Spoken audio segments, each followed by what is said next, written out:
อันน้องนางพักปันปีกังใส่น้องป่องเสนอสายเสื่องหือ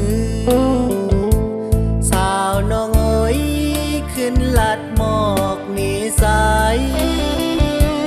จะพางอ่อน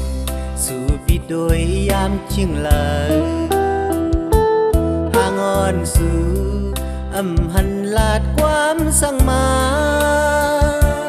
หยอกเสสายนอนบ่ฝัน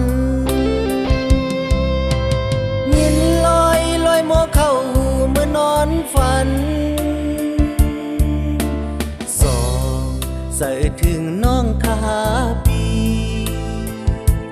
เมพื้นโตอ่อนปีทอมแดงหนึ่งกำ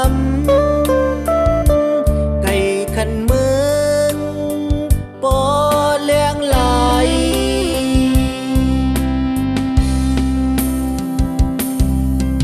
ปอยังงานยิ่งน้องเต็มทนเย้าก่อ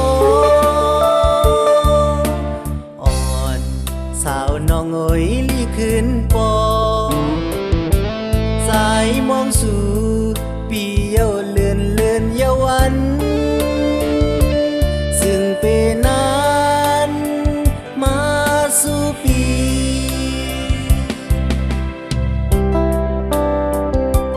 ยิ่งน้องงอนเฮ้ยเวลาลืมกว่าเป็นสายเมาปีอยู่สร้างตีเมืองลอยกว่ามุนเสือในเมืองโล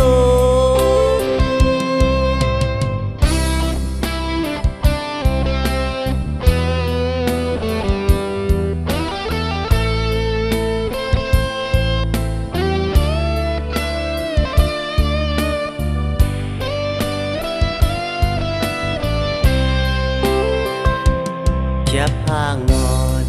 อันน้องนางพักปันปีกังใส่น้องป่องเสนอสายเสื่องหือสาวน้องเอ๋ยขึ้นลัดหมอกนี่สายจะพางอนสู่บิดโดยยามชิงเลยห่างอ่อนสู่อำหันลาดความสั่งมาหยอกเสสายนอนบ่ฝันยินลอยหมอเข้าเมื่อนอนฝันสองใส่ถึงน้องคาปีเมพื้นโตอ่อนปีทอมแดงหนึ่งกำขันเมืองปอแรงหลาย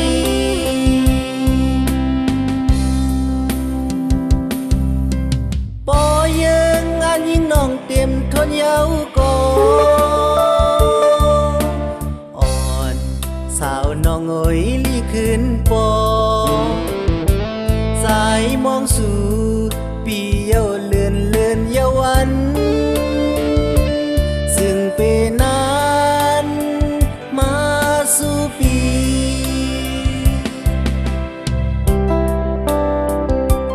ยิ่งน้องงอนเฮ้ยเวลาลืมกว่าเป็น